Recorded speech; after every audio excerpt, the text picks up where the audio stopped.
ಇತ್ತೀಚಿನ ದಿನಗಳಲ್ಲಿ cinema and cinematic experience ಒಂದು ಡಿಫ್ರೆಂಟ್ ತಿರುವಿನ ತೊಗೊಂಡಿದೆ ಅಂತಲೇ ಹೇಳ್ಬೋದು. ಈಗ ನಾನು ಮಾತಾಡೋಕೆ ಹೊರಟಿರೋಂಥದ್ದು ಯಶ್ ಅವ್ರ ಬಗ್ಗೆನೇ ಆಗಿದ್ರೂ ಕೂಡ ಟಾಕ್ಸಿಕ್ ಬಗ್ಗೆ ಲೀಸ್ಟ್ ಫೋಕಸ್ಡ್ ಆಗಿರುತ್ತೆ. ಯಾಕೆಂದರೆ ಇಲ್ಲಿ ಮಾತಾಡ್ತಿರೋಂಥದ್ದು ಎಲ್ಲರೂ ಕೂಡ ಅಥವಾ ಈ ಸಿನಿಮಾ ಕಾನಿಂದ ಹಿಡಿದು ಲೇಟೆಸ್ಟ್ ಇಂಟರ್ವ್ಯೂ ಪ್ರತಿಯೊಂದು ಮಾತಾಗ್ತಿರೋಂಥದ್ದು ಒಂದೇ ವಿಷಯ ಆಗಿರೋಂಥದ್ದು ರಾಮಾಯಣ.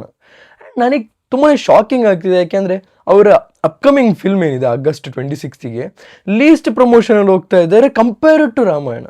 ಏನಕ್ಕೆ ಅರ್ಜೆನ್ಸಿ ಇದೆ ಅಂತಂದರೆ ಈ ಟೈಮಲ್ಲಿ ಅವರಿಗೆ ಇಂಟರ್ನ್ಯಾಷನಲ್ ಆಡಿಯನ್ಸ್ನ ಗ್ಯಾದರ್ ಮಾಡೋದು ತುಂಬಾ ಇಂಪಾರ್ಟೆಂಟ್ ಆಗಿದೆ. ಅದಕ್ಕೋಸ್ಕರ ಈ ಟೈಮಲ್ಲಿ ಸಿನಿಮಾಕಾನ್ ಆಯಿತು, ಅದರಲ್ಲಿ ಅವರ ಮೂವಿನ ರೆಪ್ರೆಸೆಂಟ್ ಮಾಡಿದ್ರು, ಟ್ರೈಲರ್ನ ರೆಪ್ರೆಸೆಂಟ್ ಮಾಡಿದ್ರು. ಅದ್ರ ರೀಸೆಂಟ್ಲಿ ಟ್ರೈಲರ್ ಲಾಂಚ್ ಆಯಿತು ಆ್ಯಂಡ್ ಲೀಕ್ಡ್ ಟೀಸರ್ ಕೂಡ ಆಚೆ ಬಂದಿದೆ. ಅದರಲ್ಲಿ ಕಂಪ್ಲೀಟಾಗಿ ಎಕ್ಸ್ಪ್ಲೈನ್ ಮಾಡೋದು ಏನಂತಂದರೆ ರೂಟೆಡ್ ಸ್ಟೋರಿ ಹೇಗೆ ಬಂತು ಆ್ಯಂಡ್ ಅವರ ವಿಷನ್. ಈ ಸಿನಿಮಾ ಮುಖಾಂತರ ನಾವೇನು ಮಾಡೋಕೆ ಹೊಟ್ಟಿದ್ದೀವಿ ಅಂತ ನೀವು ಈ ಟ್ರೈಲರ್ ನೋಡಿ ನಿಮ್ಗೆ ಗೊತ್ತಾಗುತ್ತೆ. ಲೈಕ್ ಈ ಸ್ಟೋರಿನ, ಈ ರೂಟೆಡ್ ಸ್ಟೋರಿನ, ಸೊ ಇದನ್ನು ಇಡೀ ವರ್ಲ್ಡ್ಗೆ ತಿಳಿಸುವಂಥ ಅವಶ್ಯಕತೆ ಇದೆ ಏನು ವಿಷಯ ಅಂತ. ಸೊ ಇಲ್ಲಿ ನನಗೆ ಗೊತ್ತಿರೋ ಪಾರ್ಟ್ 1ನಲ್ಲಿ ಮೇಯ್ನ್ಲಿ ಏನು ಫೋಕಸ್ ಆಗ್ತಾ ಇದೆ ಅಂತಂದರೆ ಇವರಿಬ್ಬರ ಕ್ಯಾರೆಕ್ಟರ್ ಬಿಲ್ಡಪ್. ಅಂದರೆ ರಾವಣ ರೆಪ್ರೆಸೆಂಟ್ ಮಾಡಬೇಕಾದ್ರೆ he is a brilliant scholar, musician, master of musicians. So he is the built in empire king, he is the biggest king ಅಂತಲೇ ಹೇಳ್ಬೋದು. ಸೊ ಈ ಥರ ಎಲ್ಲ ರೆಪ್ರೆಸೆಂಟ್ ಮಾಡ್ತಾರೆ ಅವ್ರ ಟ್ಯಾಲೆಂಟ್ ವಿಷಯಕ್ಕೆ ಬಂದಾಗ. ಏನು ಹೇಳ್ತಾರಲ್ಲ ಅದು ಹೇಗೆ ಬಿಲ್ಡ್ ಆಗುತ್ತೆ. ಸೊ ಎರಡು ಕ್ಯಾರೆಕ್ಟರ್ ಅದಾದ ಮೇಲೆ ನಿಮಗೆ ಆ್ಯಕ್ಚುಯಲ್ ಸ್ಟೋರಿ ಸೆಕೆಂಡ್ ಪಾರ್ಟಲ್ಲಿ ನೋಡೋದಕ್ಕೆ ಸಿಗುವಂಥದ್ದು. ಸೊ ಇಲ್ಲಿ ವಿಜುವಲಿ ಅಕ್ಸೆಪ್ಟ್ ಮಾಡಬೇಕಾಗಿರೋಂಥ ಒಂದು ಸಿನಿಮಾ ಆಗಿರುವಂಥದ್ದು. ಲೈಕ್ ತುಂಬ ಮ್ಯಾಸಿವ್ ಬಜೆಟಲ್ಲಿ ಮ್ಯಾಸಿವ್ ಸಿನಿಮಾ ಮಾಡೋಕೊಟ್ಟಿರುವಂಥದ್ದು. ಆ್ಯಂಡ್ ನಮಗೆ ಇಂಟರ್ನ್ಯಾಷನಲ್ ಆಡಿಯನ್ಸು ಬೇಕಾಗಿರೋಂಥ ಅವಶ್ಯಕತೆ ಇದೆ. ಬಿಕಾಸ್ ಇಂಡಿಯನ್ ಆಡಿಯನ್ಸಲ್ಲಿ ಒಂದು 1000 crore ಕ್ರಾಸ್ ಆಗ್ಬೋದು ಅಷ್ಟೇ, ಬಿಟ್ಟರೆ 2000 crore ಹತ್ತತ್ರನೂ ಹೋಗೋದಕ್ಕೆ ಸಾಧ್ಯ ಇಲ್ಲ. ಆದರೆ ಇಂಟರ್ನ್ಯಾಷನಲ್ ಆಡಿಯನ್ಸ್ ಇದ್ದರೆ ಇದು ಮಾಡೋದಕ್ಕೆ ಸುಲಭ ಅಂತಲೇ ಹೇಳ್ಬೋದು.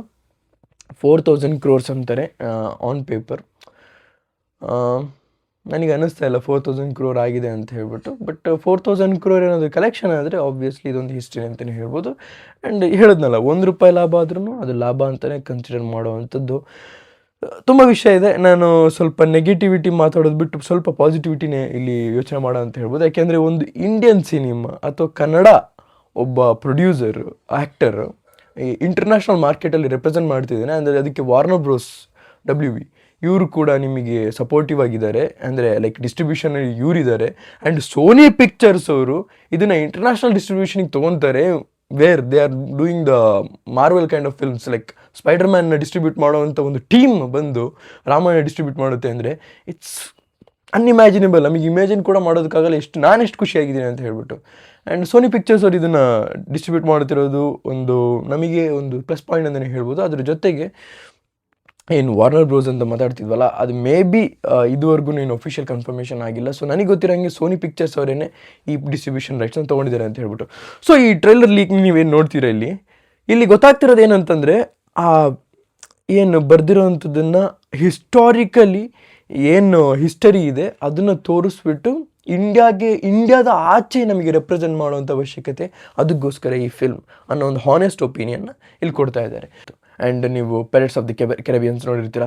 ಸೊ ಆ ಥರ ಎಪಿಕ್ ಫೀಲ್ ನನಗೆ ಕೊಡ್ತು. ಸೊ ಅದು ಖುಷಿಯಾಗಿದೆ ಅಂತಲೇ ಹೇಳ್ಬೋದು. ನಿಮಗೆ ಏನಿಸ್ತದೆ ಕಮೆಂಟ್ ಸೆಕ್ಷನ್ ತಿಳಿಸಿ ಅಂತ ಹೇಳ್ತಾ ಇದನ್ನು ಇಷ್ಟು. ಆ್ಯಂಡ್ ಆಬ್ವಿಯಸ್ಲಿ ಅಪ್ಕಮಿಂಗ್ ವೀಡಿಯೋಸಲ್ಲಿ ತುಂಬಾ ಇಂಟ್ರೆಸ್ಟಿಂಗ್ ಫ್ಯಾಕ್ಟ್ಸ್ನ ಆಚೆ ಆಗ್ತಾ ಹೋಗ್ತೀನಿ.